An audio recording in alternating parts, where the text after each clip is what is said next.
Yo, what's up guys? BigDaddySnipez here, and I have a nice little commentary using my Rambo class, but that's not the point of the commentary. I'm going to talk a little bit about Modern Warfare 3, Battlefield 3, and Black Ops, because these are the three games, and a little bit about Modern Warfare 2, but that's not the whole point. Anyway, let's get into the commentary, and I have some good news because Modern Warfare 3 just broke the record of the most pre-orders. I think they did it like a couple of days ago, but this time last year, they broke the record of Black Ops, and that is looking super good.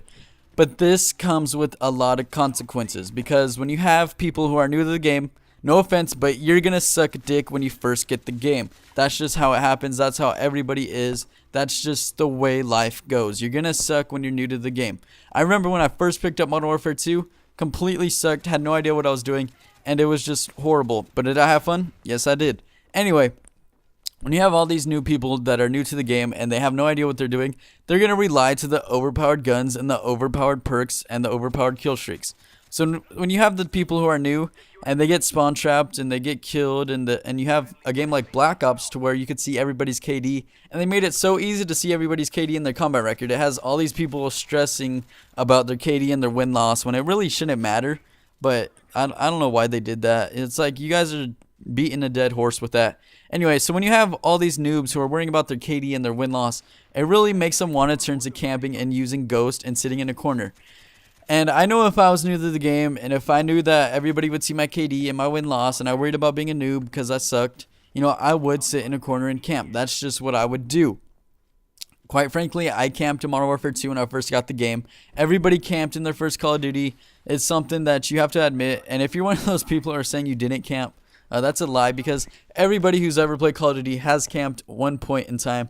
I guarantee it. That's just the way you play Call of Duty. You can't really avoid it because, everybody does it. And the people who say that they don't camp are liars, because they have. And they probably do it all the time. Anyway, so when you have all these new players that go to it, you have overpowered stuff. And I would say that the Ghost and the FAMAS are similar to One Man Army and NoobTube. It wasn't as extreme, but it had the suckier players rely on those to get kills and get their kill streaks. So when you have people who use Ghosts and sit in corners, it's really hard for the people who have been playing and are Call of Duty veterans to, to have fun, because they don't know what they're doing. They're just trying to get kills. They're just trying to get their win-loss and their KD, and it's supposed to be so good. As the people who actually know what they're doing trying to play, it has a hard time for them actually trying to have fun, because when you have people sitting in corners and you have all this and that, it's really bad. And that moves me on to Infinity Ward, because they are really good at gun balance. Black Ops isn't really so good at gun balance, but Modern Warfare 3 and Modern Warfare 2, Call of Duty 4 were pretty good at gun balance. I know MP5 and 74U, those were overpowered, but Modern Warfare 2, for the most part, was pretty gun balanced. Alright?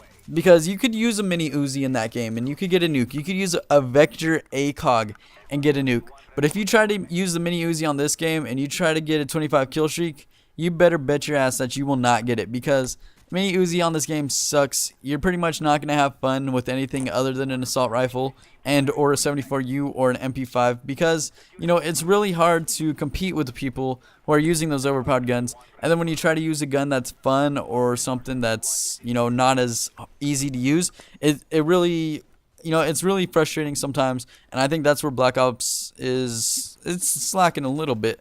So I'm going to go into Battlefield 3 a little bit about the whole situation with them, and it's kind of shaky with them, because it's such a make it or break it game. Because if Battlefield 3 sucks and it's not a good game at all, nobody's gonna want to go to Battlefield, and they're not gonna take it serious at all.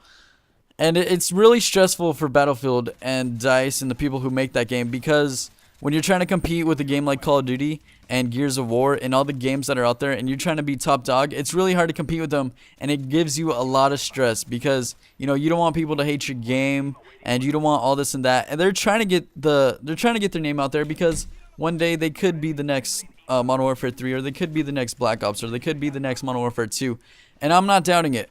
But when you have so much stress that goes into a video game, it really could leave it to where it's like, you try to do too much and it just failed. And, like when you have a game such as Black Ops where you try to put too much into it and you try to all these different perks and all these guns and all these attachments, it really did way too much, and it kind of ruined the game. The basics is what they should have stick to. They should have just, you know, relied on the whole Call of Duty 4 thing where it was so simple and there was no pro perks. But I don't know. I'm not going to get into the perks again. I already talked about them. But, you know, when you have like stuff like that, it's really stressful, and it's really going to stress Battlefield 3. So, you know, I'm not too sure about Battlefield 3. If you should buy it, I'm going to buy it. I don't know about like the day of, but I'll buy it the month after, or a couple months after, because it is outrageously expensive when you try to buy it the day of. And then when you wait like a couple months, the price goes down, and then it goes down from there. So, you know, don't look out for that on the first day, but definitely look out for it for a couple months after or so. I don't know. Anyway, when you have a bunch of stress, let me make my point. When you have a bunch of stress, it's either going to make it or break it. And Battlefield 3, it's looking shaky right now. It's on a thin wire, because to compete with Call of Duty, it's something that's hard to do, and I don't think any other person has ever done it. It's really hard to compete with Call of Duty. I know Battlefield Bad Company 2 kind of competed with Modern Warfare 2, but it just didn't have the drive and the addiction that the Call of Duty series has. So those are some of my thoughts on the two games. You're going to have a lot of new players that are coming to Modern Warfare 3, but they're not going to be able to sit there and just be able to use One Man Army and Noob Tube, because One Man Army is gone, Danger Close is gone, all that second chance bullshit is going to be gone. So let's look forward to a fresh, new, pure game that's just going to be super sick. Modern Warfare 3, I highly advise it. BigDaddySnipez gives it a thumbs up. And yeah, for all you new players, if you guys watch these and you don't actually play Call of Duty, if you just watch these, I guess, for the commentary, you know, I would definitely buy Modern Warfare 3. It's going to be a good game. Infinity Ward games are really cool games to start out with, because you could use any gun and still have a good time and still get a good score.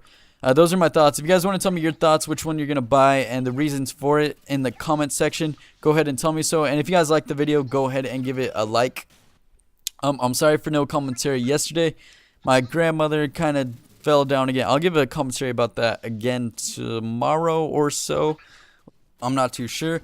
But I'll see you guys within a week. And then I'm going on vacation this Saturday for a whole week. And then I'll be back from then, and then more commentaries as it progresses. And thank you for everybody who helps my channel grow with the thumbs ups and the likes and the all this and that in the comments. Just thank you for everything you guys do. And if you guys like this video, go ahead and give it a thumbs up. I'll see you guys next time. Peace.